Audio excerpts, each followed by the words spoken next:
Anita, how's your mental health? Questionable at all times. You know this. Yeah, how's the mental health of your children? Also a little bit tricky. Can I tell you my experience in trying to find therapists for myself and my kids, Mel? Yes, please. Okay, this is how it goes.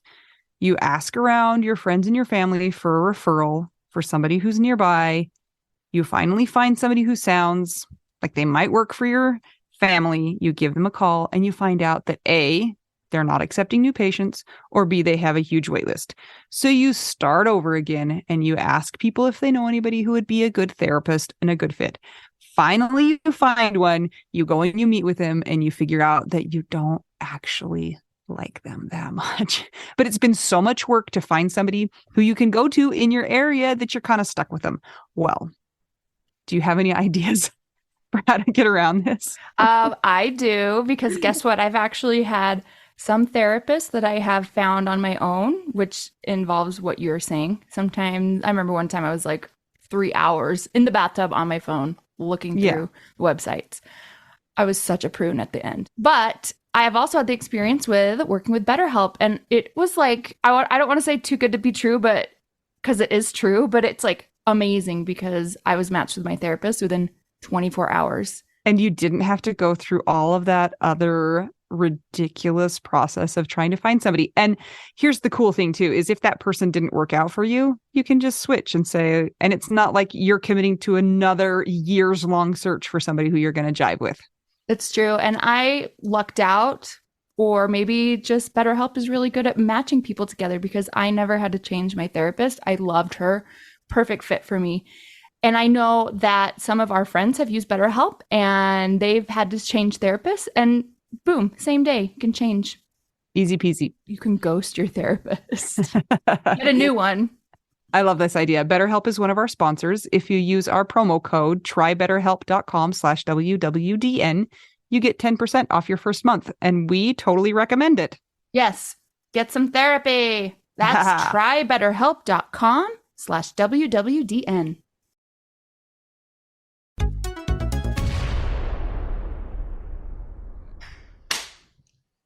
Hey, Anita, guess what we're talking about today?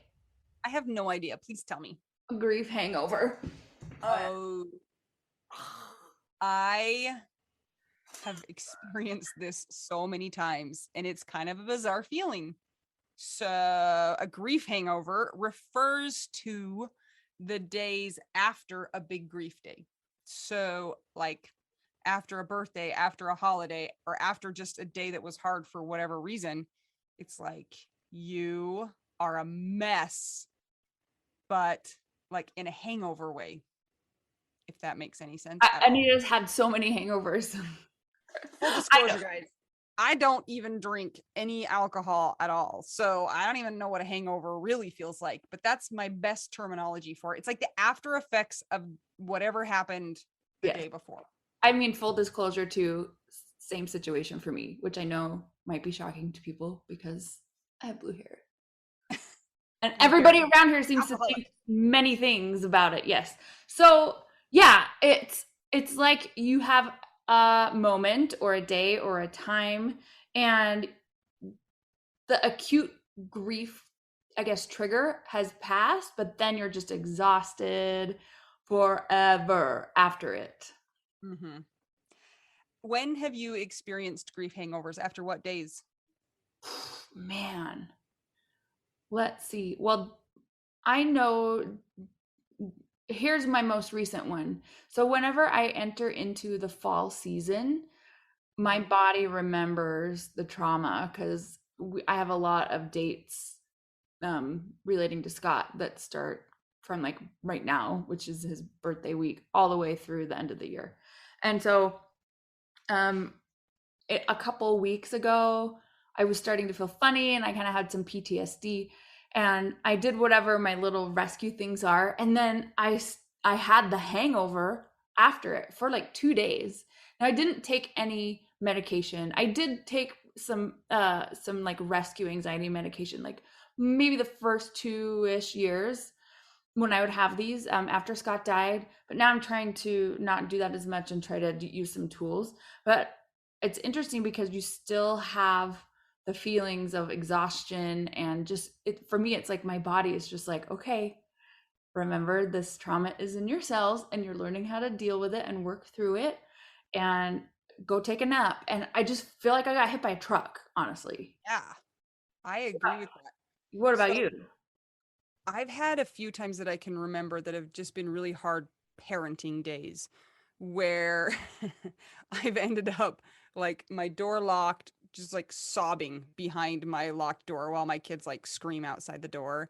And I'm just like, I can't do this. This is so hard. And I'm, physically crying and really just having a griefy, ugly, like snot running down your face and ugly crying. And those are hard, those moments. And I think I've had more ugly cries related to parenting than I have during big days. So I can think of a few times where I've had those ugly cries, those really hard, like, this sucks so bad. And then the next day I wake up and I just feel like heavy and kind of, I don't feel that, like you said, the word acute. I don't feel that acute sadness or the acute distress, but I just feel worn out. I feel like I used my wad and I got nothing left. That's a shooting term, Mel. Anita, What? you have boys in your house. You should know better. Okay, I have a question. We'll derail Yes. from 10-year-old boy jokes into reality. Go ahead. Yeah. So, do you think a lot of the feelings are from recovering from sobbing? Yeah, I Can do. Well, can you have a grief hangover without crying? yes, absolutely. Because I don't think I mean, crying is physically exhausting. But I mean, I run and I bike and I swim, and the next day I don't have a hangover, right? I'm fine. So it's not necessarily, I don't think it has to do with the physical exertion of crying. I think it's the emotional exertion. And we've talked in the past about those chemicals, like the hormones that are related to that fight or flight situation. And so when those have flooded you for like really strongly, then you come crashing down from those. And I think it's more related to that than it is to actual physical exhaustion from crying. Although, like, you have a good cry like that, it's tiring. Oh, totally. Like, when there's also this relaxation exercise you can do, like, or when, I don't know if it's relaxation or just like kind of a managing anxiety, you Mhm. tense all your Oh muscles yeah. and then you release them. And like parts of the grief hangover remind me of elements of that, sort of, except for it was like not on purpose. You're just like, I'm trying to get through this moment and I hate my life. And now, Yeah. ugh, How long did it take you to figure out that you were having a grief hangover? Do you remember?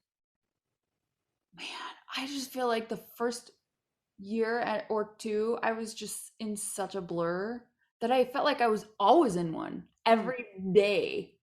every day. But I think, Anita, because remember, you were always running and doing Mhm. exercise after Jason died.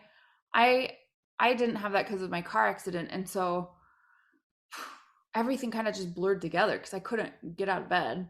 So I don't know, but what about you? I think you might answer this better than me because you've been healthier than me.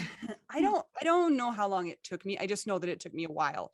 And at one point in time, I was like, why is today such a weird, low, kind of almost no emotion, as Mm. opposed to that really like heightened emotion? Why do I feel kind of like a zombie? It took me a while to ask myself like what was going on, and then to think, oh, yesterday was terrible. Hmm, I think that that's why I'm feeling this way today.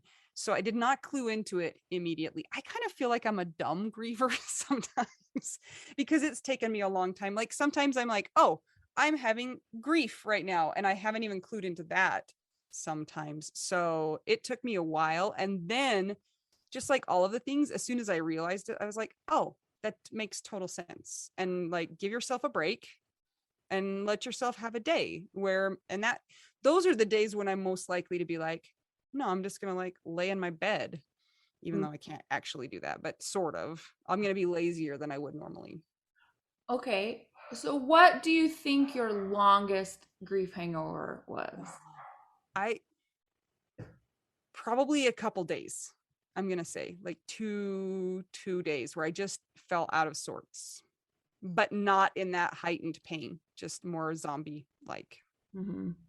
Yeah. That's my best guess. Mine was What probably about like you? 2 weeks. Really? But also, okay, if you're taking benzos as a Because rescue anxiety drug, like it helps you to stay in that longer. do they kind of recreate that feeling? It just makes you, yeah, your body's heavy, and like I know that for me it affects even my vision. Like I don't notice certain things, so it's kind of weird. Yeah, it kind of kept me in that really like exhausted state, but at the same time it calmed down my brain enough. I don't know. It's a hard one. Yeah. I always feel like a nap is in order Mm. after a grief hangover because you just need to have that downtime because it's physically exhausting, even though it's not like you ran a marathon. You're just exhausted from the emotional part of it. This actually happened to me yesterday. As we're talking about it, I'm realizing that's what was happening. So it was Scott's birthday.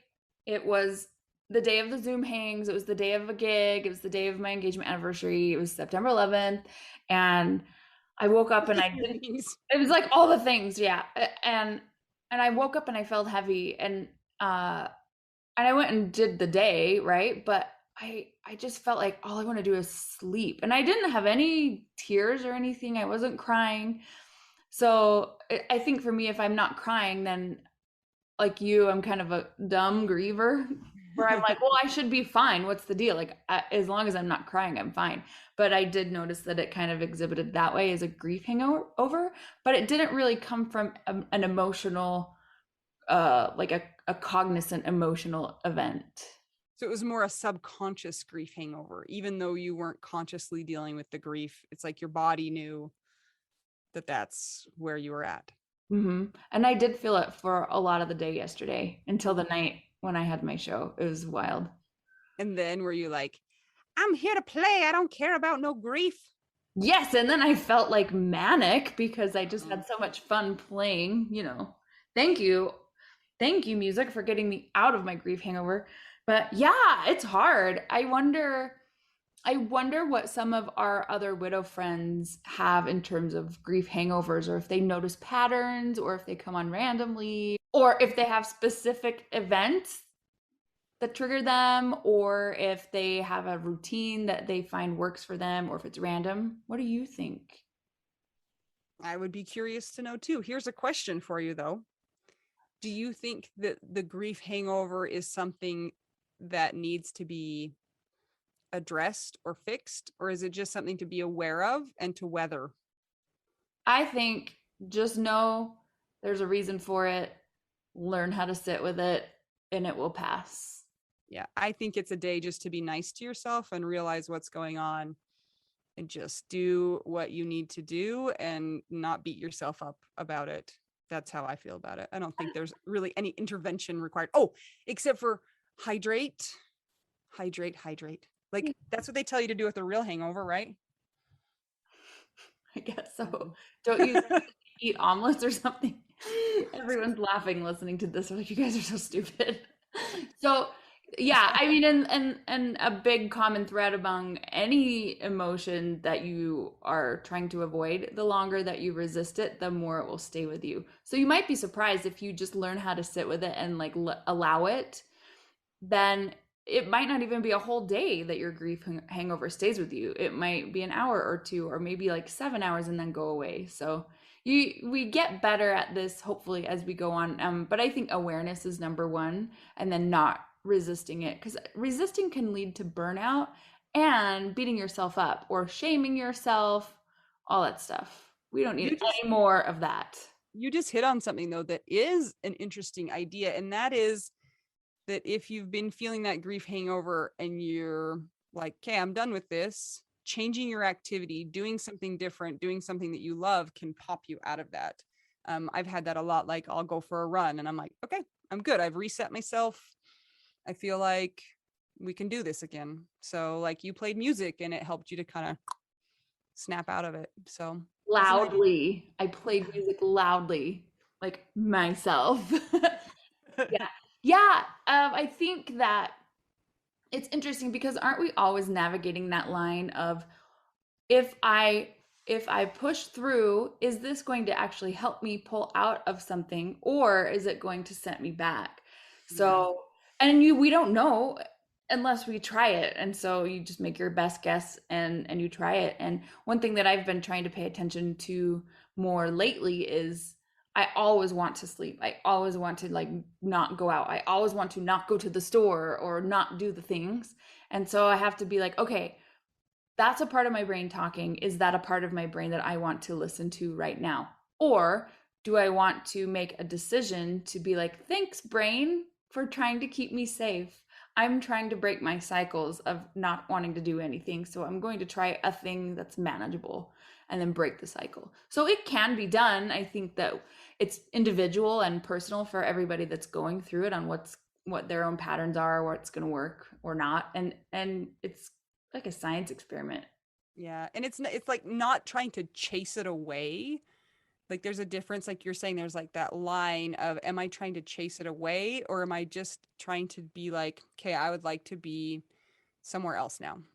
I would like to change my thoughts. I'm here. I realize it. I'm okay with it, but I would like to try something new. So So I whatever. will. Yes. So I'm going to try. So give it a go, but like we said, just awareness and being nice to yourself, cuz grief hangovers, they're legit and they can take it out of you. Yeah. Or eat some ice cream. Or eat a Ooh. taco. Or take a nap. Yes. All of the things at once, but don't Yeah. eat tacos in your bed. Why? I'd eat them Because in the my bed. crumbs smell. Anita, if you have crumbs in your bed from tacos, you're doing it wrong. Are we talking hard shell or soft shell? You should be able to. Yes, I'm shooting on you. This conversation has taken a strange turn. I So, know. everybody, tell us about your grief hangover experiences. If you've clued into the fact that there's such a thing as a grief hangover and what they look like for you, tell us your experiences. We want to hear from you. Yep. So comment below if you are watching this on Instagram or on YouTube, or if you're in our Widow Wives Club, let us know what you think. Thanks. I'm Anita. I'm Mel. We're two young widows and we're always trying to figure out widow Be do. now.